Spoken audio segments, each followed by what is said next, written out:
Hello and welcome to another episode of BEAM Bites. Today we're going to be talking about our Microschool Academy that's going to be opening up in the fall of 2025. And we have with us today the CEO and founder of BEAM Education, Dr. Andrea B. Nelson, and we have Miss Tracy Carter with us as well, current parent with a child that is in a micro school, and we're going to talk about the advantages and benefits of micro school. Good morning, ladies. How's everybody doing today? We're doing Awesome. well. How are you this Great. morning? Doing blessed, doing blessed. We are all, I think, in the southern part of the country, thawing out from the deep freeze that we had, and also just looking at the changes coming our way with education with the new administration. So, Dr. Nelson, I'm going to pitch it off to you to talk about our session with our BEAM Microschool Academy coming up and kind of how, with the way things are changing in education today, it's the perfect time to open up BEAM Microschool Academy. Take it away, Dr. Nelson.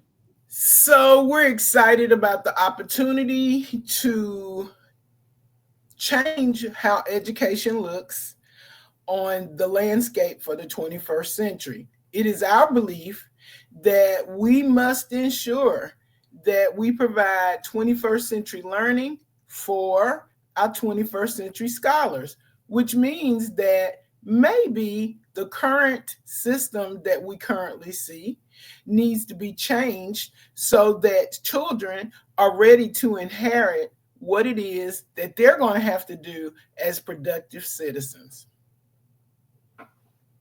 Excellent, excellent. And Miss Tracy, tell us a little bit about your experience with private schools, micro schools. You have a daughter that's currently in a micro school right now. Yes, I do. I have a daughter that attends a micro school, and my journey started because I was trying to find a great fit for my daughter. She was in a brick and mortar school building. However, the school was not meeting her needs. My daughter has been identified as a special ed student. Not that she has a cognitive delay, but she does struggle with math. And she also has a lot of anxiety when she doesn't know what she's doing. And so the brick and mortar just wasn't working for her. It just a setting was too many students. Even in a co-taught setting, she still wasn't getting the individualized assistance or support that she needed from her teachers. And she always felt just a high level of anxiety because it was always centered around testing and, meeting a certain grade on her assessments or schoolwork. And so I started the researching of trying to find her a good fit for her. And so I stumbled upon a micro school that specialized in students that had special needs or learning disabilities. And from that, this is what started my journey. I submitted an application, and someone called me back from the school, and they did a presentation on the advantages of a micro school. And one of the things that caught my eye was that it allowed for small classes. And so the micro school she attends has no more than 10 students in a classroom. So that first caught my eye. Second thing was that I was able to pick my own teachers for my student. Not only did I pick them, but my daughter also got to sit in and pick the teachers that she felt she had some kind of synergy with.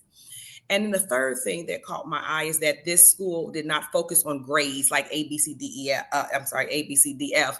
Rather, it really focused on mastery. And so they have a mastery based curriculum. And so the focus of that is that it's not about, okay, I'm giving you a plethora of assignments to do. I'm going to grade the assignments, and on Friday, you're going to have an assessment. Rather, there are bite sized lessons that she gets to engage in with her teacher at her own pace. And then at the end of these lessons, she then takes what they call a performance task.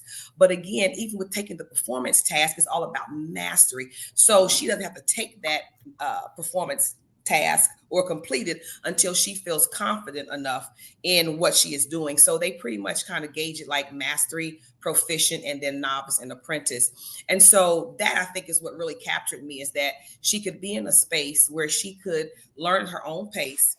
She didn't have to feel like she was competing with other students in the classroom. And she could have that individualized support. And even though it's in her IEP, it really wasn't happening at a brick and mortar, that she could actually have this happen in her micro school.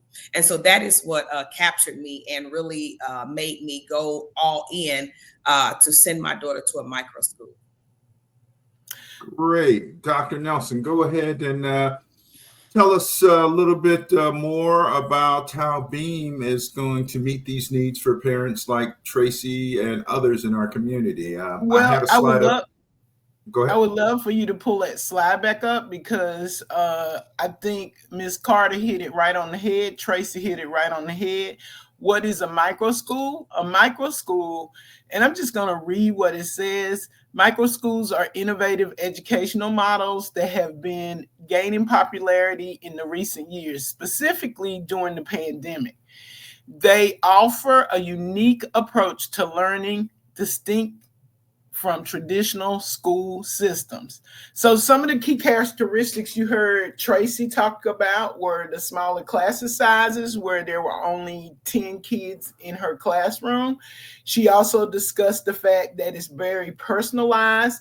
Instead of specifically looking at grades, you are really looking at where is the child in relationship to mastery and maturity, so that we know if that child is at a novice level or if they're at mastery level. We know specifically using our framework. We have a framework that we start with, and we'll talk about that to develop personalized education portfolios for students.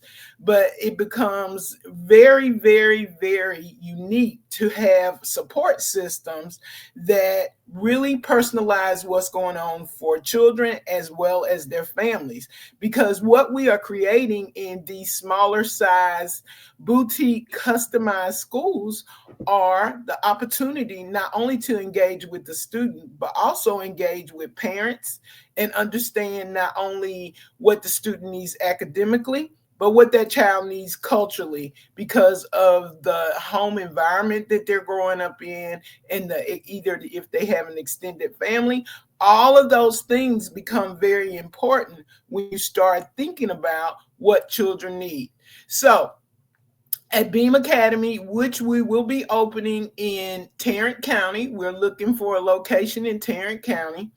One thing that we're going to do is we're going to foster a student-centered learning ecosystem where individualized instruction is prioritized. So this allows students to learn at their own pace. And I think you heard Ms. Carter talk about that because that became very important for her own daughter because she was getting lost in the shuffle in the school that she was in. The next thing is that we will be using project-based learning because we feel after really studying what the research says on how individuals learn, that it's very important that we embed problem solving and collaboration in real world applications so that students really have an understanding of why they're doing a certain thing. If you heard Miss Carter talk, she talked specifically about the performance task. And when you think about a performance task, say over a multiple choice test, that gives you more insight on how the child is thinking, specifically how kids are using certain concepts that they need to understand from math, or what they need to know from literacy or reading. But now they have to apply the learning instead of what you do on a multiple choice test, which a lot of times is they have to just eliminate. And so you really don't know if they specifically have mastered that information or not. Would you agree, Ms. Carter? Absolutely.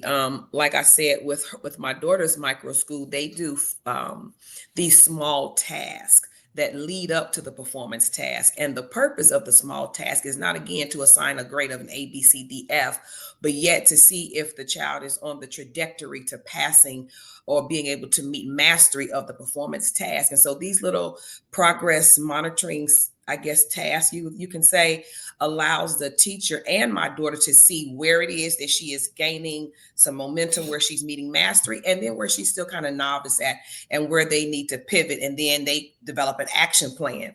But again, she doesn't feel the pressure of, I got to get it done, or it's a test at the end of the week. It's like, it's based off of when she feels confident enough that she has mastered the task, that she then engages with the performance task.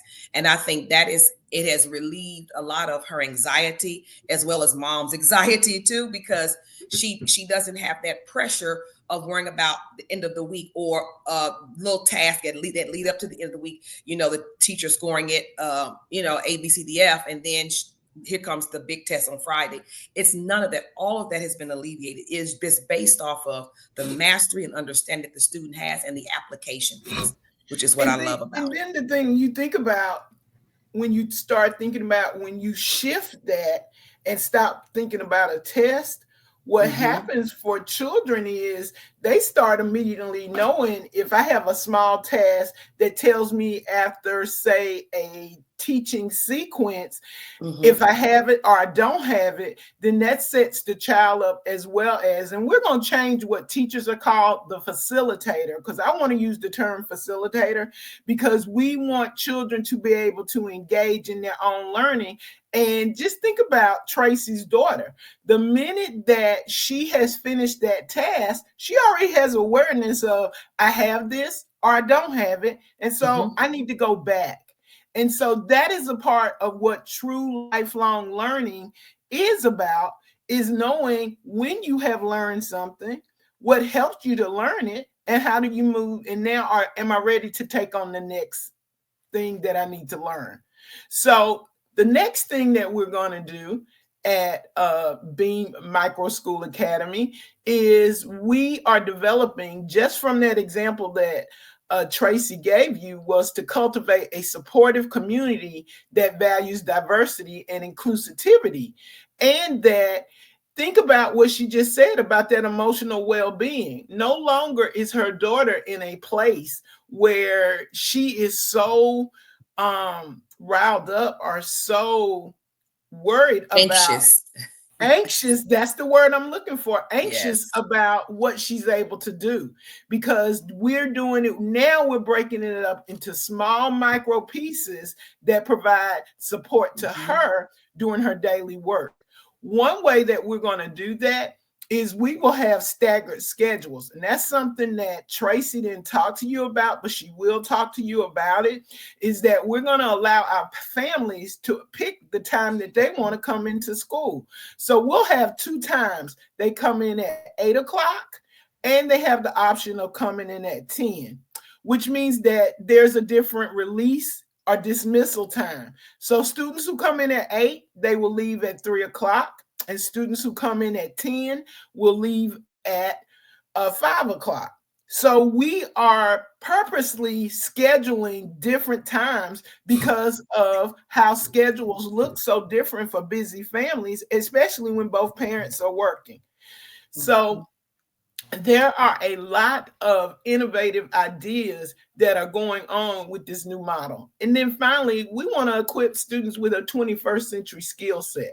And so we'll be looking at digital literacy, because you have to think about, kids need to understand the ethics behind the technology we have, but also they need to have the knowledge of, how do I use this technology as the true powerful tool that it is, which I don't think that we spend enough time around technology.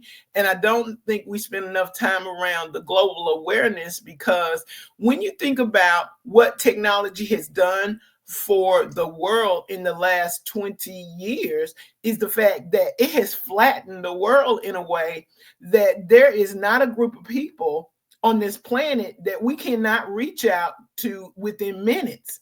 And so that is the kind of setting that we want to put children in, where they have the opportunity to virtually visit some of these places with the technology that we will be offering through BEAM Microschool Academy.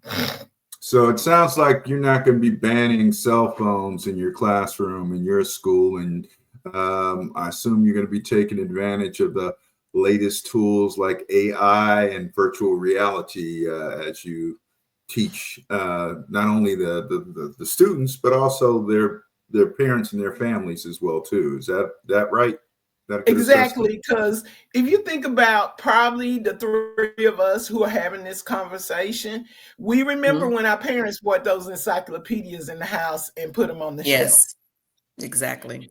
And when they put them on the shelf, they were really looking out for their children because they wanted us to have a a set of information that could help us understand how the world works and all of these Mhm. different things.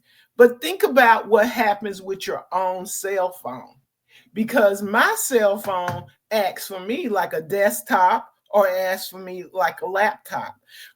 Realize, thinking about the fact that if I have a document that I want to share with someone, Mhm. I don't have to wait and say, you know what, I'll get that back to you. I can use my cell phone to send that document to them via email.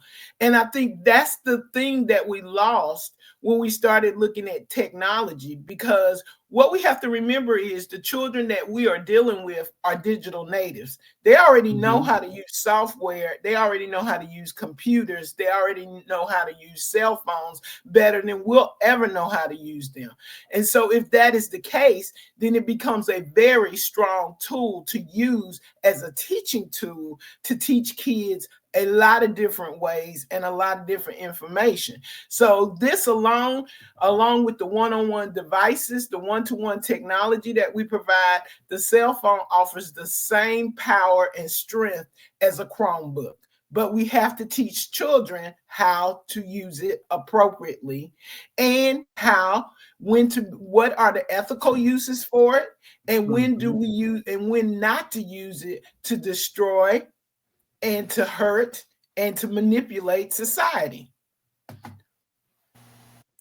Well, that sounds definitely something that we need to learn how to do. I think nowadays uh, it's so important to know what the right questions are to ask to get the right answers. How does the AI component fit in? Because that's the other thing. In a lot of areas, we've heard that instructional institutions want to ban the use of AI, but yet we hear this week how we're putting all this money and investing in AI. So explain a little bit about those two different perspectives on the use of this up and coming tool called artificial intelligence that everybody's talking about.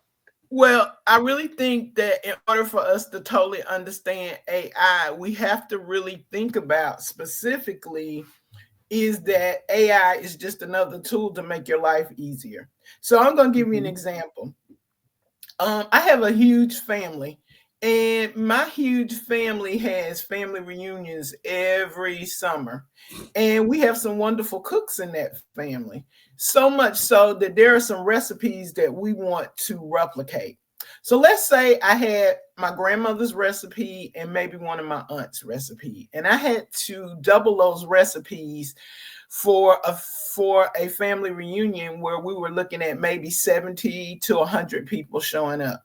Well, I could take those two recipes, type them into a AI engine, specifically say I need to increase this recipe so that I can serve it to 70 to 100 people, and I need to come up with a grocery list as well as a budget for how much it's going to cost. Now, you would be sitting at the table for 2 hours or more trying to figure all of that out. Once I input all of that information within AI, it will specifically provide me with number one, my now shopping list that once that recipe was for 4 to 6 people, it now can be cooked to serve 70 to 100 people.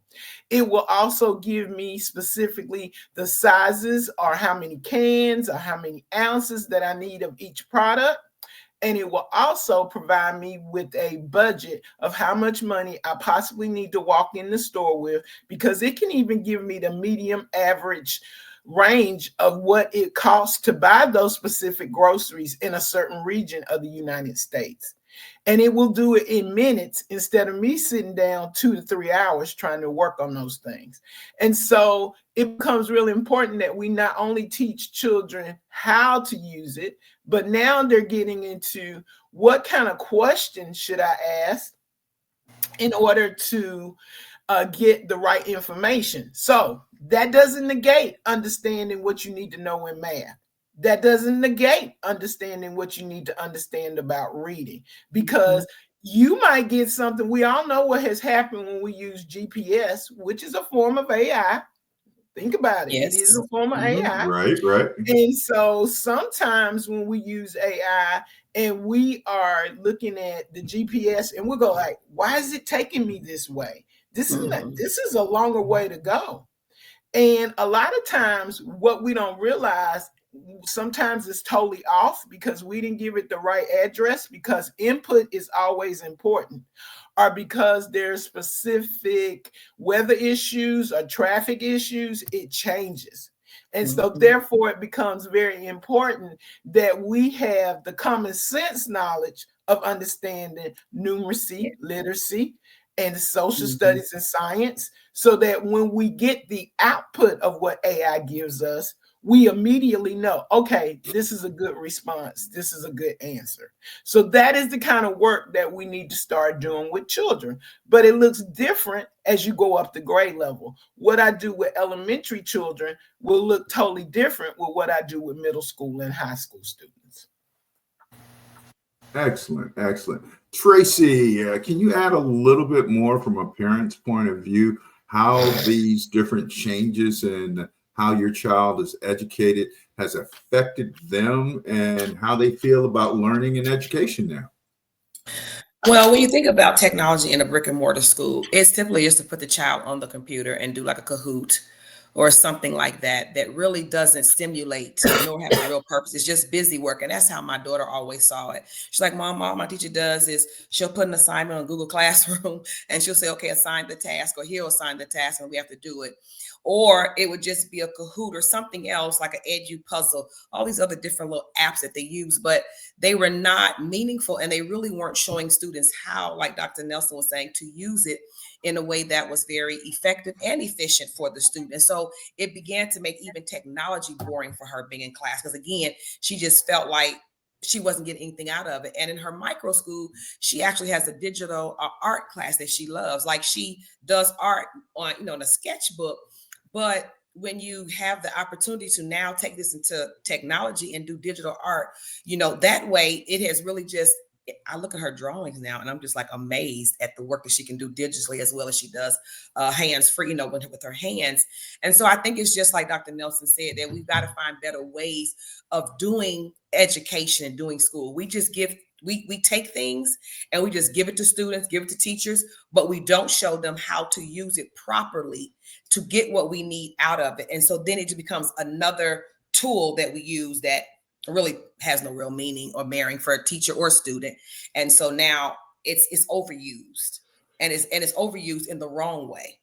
So I'm glad to hear that with Dr. Nelson's vision for the micro school, for BEAM Academy, that is going to be a purpose behind everything that is done, including technology, so that it's done right. And students and educators really benefit from it and what it can bring to a classroom to enhance learning for all students. Excellent. Dr. Nelson, share with our viewers the steps on what they need to do to actually enroll in BEAM Academy Microschool. What is the procedure to find out more information and to enroll in BEAM Microschool? Well, first of all, we're looking for 50 founding families. I'm going to say that again. We're looking for 50 founding families, because for so long we have had parents outside the door. We do donuts for dad. We do all these different things, but we don't include parents in the process. And so one of the things that we want to do, even though we know what the framework looks like, we really want to include parents in thinking through what would a real 21st century ecosystem designed for children look like. So we're going to give you the steps, but we also want you to understand This is not a place where you'll be dropping your children off. This is a place where we want to hear from you, because basically in the beginning we will only have 50 families, but when we get to the top number that we'll have, we will only have 150 to 160 of family students in the building. So that becomes important to realize, because one of those things that Tracy talked about with her own daughter was that small size, that intimate size that makes you really know families, really know what their expectations and visions and dreams are for their students. And so we want you to become in partnership with us to do these things. So let's talk about the steps you would have to take in order to be one of those first 50 families to be the founding family of BEAM Microschool Academy. So let's look at step one. Step one is you're going to attend one of our welcome events. And you can do that three ways, because we know that in the 21st century, everyone is busy. So one way you can do that is we will be scheduling Zoom meetings, and we will be advertising those Zoom meetings either on our website, which is beameducation.org, www.beameducation.org. We will also be advertising when those meetings will be on our Facebook site. And we have a BEAM Education Facebook site, as well as a BEAM Microschool Academy. And then finally, if for some reason you have such a hectic schedule but you still want to know, what is it about BEAM that makes me want to put my child and collaborate and be in partners with the team and be a part of the BEAM team?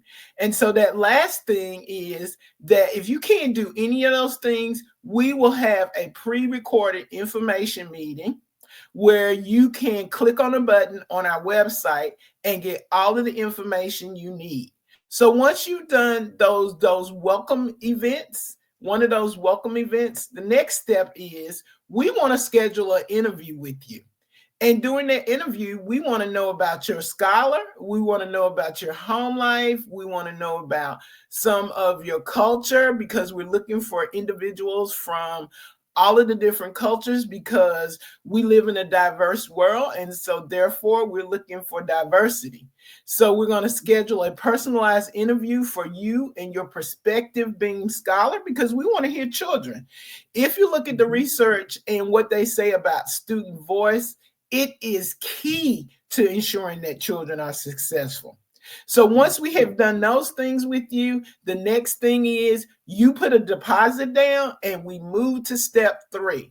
So step three is now we're going to do some assessments. And so we're going to do a very holistic view of your scholar and their current abilities and their academic needs. We're going to conduct the following things. We're going to look at we're going to do an academic evaluation to see specifically where those students are. We're going to do a learning style inventory, because learning styles are important.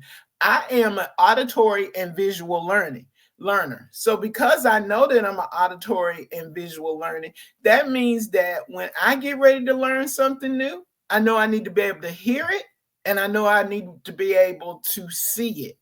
Some kids are tactile learners, and so that means that they need to be moving when they're learning. But think about how our system is set up right now, because basically, even though you might have groups in a classroom, how much time do we give kids to really move around and spend time and dig deep in what they're learning? So that's the first three steps. The next step, which is step 4, after we have done that evaluation, we developed something we call the personalized education portfolio. But we're not going to just do this alone. We're going to do this with you. And so with that, we're going to create a customized academic roadmap for your scholar's educational journey. And just think about this. That personalized education portfolio is not stagnant.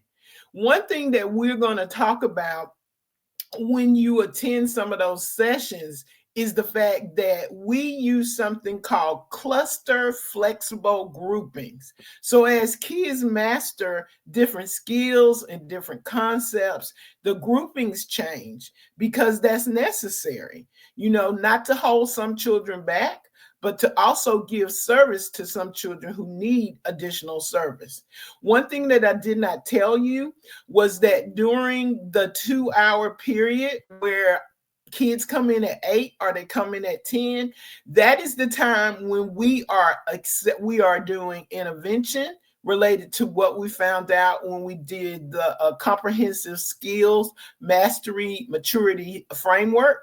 We will also be doing acceleration so that if they're working, all kids will get intervention acceleration, and they will also get exposed to what they're going to be learning next. Because we know that when we frame it in a certain way and the brain is set up for that, what happens is children have already been front loaded in such a way that they're ready for that new learning. So those discussions that the facilitators are going to do with students, which have formerly been called teachers, they will set up those times. And think about it.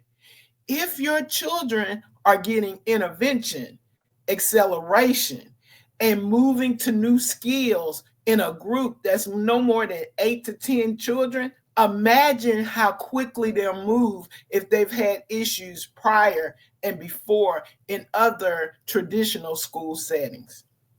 And then finally, our fifth and final step is, because it's all about engagement, now it's time for orientation, it's time for integration, and it's time for all of us to work at the developing a strong BEAM ecosystem through family fun activities, parent resources, and ecosystem engagement events. Because when we look at some of the themes that we'll be talking about, and we won't talk about that now, but if we got deeper into the curriculum, what we will be doing is learning through project-based and problem-based learning. And so some of the topics that we'll be working from are huge, and I don't have enough time to talk about it now, but we will talk a little bit more about the curriculum during our information sessions. Excellent, excellent. Dr. Nelson, we do appreciate that. We're coming up on 33 minutes into the show right now. So are there any closing points or statements either of you guys would like to make as we move to wrap up this episode of BEAM Bites for the week? Well, what I want to say is, if you choose to find out more about BEAM Microschool Academy, what you will find are a group of people who want education to look different for children, and that your choice, you will not regret being a part of the BEAM movement, because we want to ensure that our children are ready to inherit what will be given to them as producers, as citizens, and as lifelong learners. And I believe that BEAM Microschool Academy is going to produce some phenomenal citizens of the world. Well, I would like to say that I'm excited to hear the vision from Dr. Nelson around yet another micro school. For me as a parent, I like the option of micro schools because, one, like I said, the small class size; two, the personalized learning; and also three, for me, it's because many micro schools in my research that I found, they have an area of focus or an area of specialty they're going to zero in on with students. Like my daughter's school, I chose it because its focus is dealing with students that have learning disabilities and just learn differently. And so that's their focus. So they focus on with kids that have autism, ADHD, and different diagnoses like that. Also, what I really loved about a micro school, and I'm encouraging all parents, that if you have a student that is struggling in a traditional setting, It's the fact that, again, it's mastery. It's about the student mastering the learning. It is not about, okay, I'm following the scope and sequence because the district said I need to as a teacher, and so I'm running kids through lesson after lesson, but the kids aren't retaining anything but those that already come to school with this wealth of knowledge and understanding. And all kids don't learn like that, and all kids learn differently and at different paces. And that's what I love about her school. It's also age-based grouping. It's not because you're in 9th grade, 10th grade, 11th grade, but it's all age-based group because my daughter is a high schooler. And it has, when I say increased her, what is the word I'm looking for? It has really increased her confidence level, has really boosted, because she hasn't heard or seen an F, right? She hasn't heard a teacher say anything negative or bad, because everything again, we selected her teachers, and every teacher that we selected, they have really poured into her, whereas she feels so much more open and she's so much more expressive, because they're always telling me, Olivia talks in class and da da da. And I used to never hear that. It was always like she was withdrawn, or she was off task. But now she's on task, she's engaged, and she's learning, because I have found a place that customized her learning, that's targeting her learning, and we are true partners in her education. It's not just a statement, it's reality for us. So hats off to you, Dr. Nelson, and the movement with the micro school. All right. Well, that's a beautiful thing. And any final words from you ladies today as we close out today's episode of BEAM Bites? Anything that you want to say to a prospective parent, or for that matter, a prospective teacher that's looking to join the BEAM movement? It's worth the investment. Take a leap of faith. At this point, what do you have to lose? Excellent. I can't say it any more concise than what she said, and so I totally agree. You need to take a leap of faith. That is where the growth comes, when you say, we're going to do something different, because what we're doing right now is not working. And that's another whole BEAM Bites episode on why schools need to change. And so with that, I thank you for the opportunity to be on BEAM Bites today, to share with you the first information that we will be giving out from here on about BEAM Microschool Academy. And thank you for inviting me. And I look forward to coming back and talking some more about education and the movement. Thank you, ladies. We appreciate you joining us on this episode for BEAM Bites. Please visit our website, beameducation.org, for more information. And also feel free to email us at information@beameducation.org. Once again, ladies, thank you so much for your time. We do appreciate you taking the time out of your busy schedule today. And we look forward to having you and our viewers join the BEAM education movement and team. So until next time, thank you all for joining us.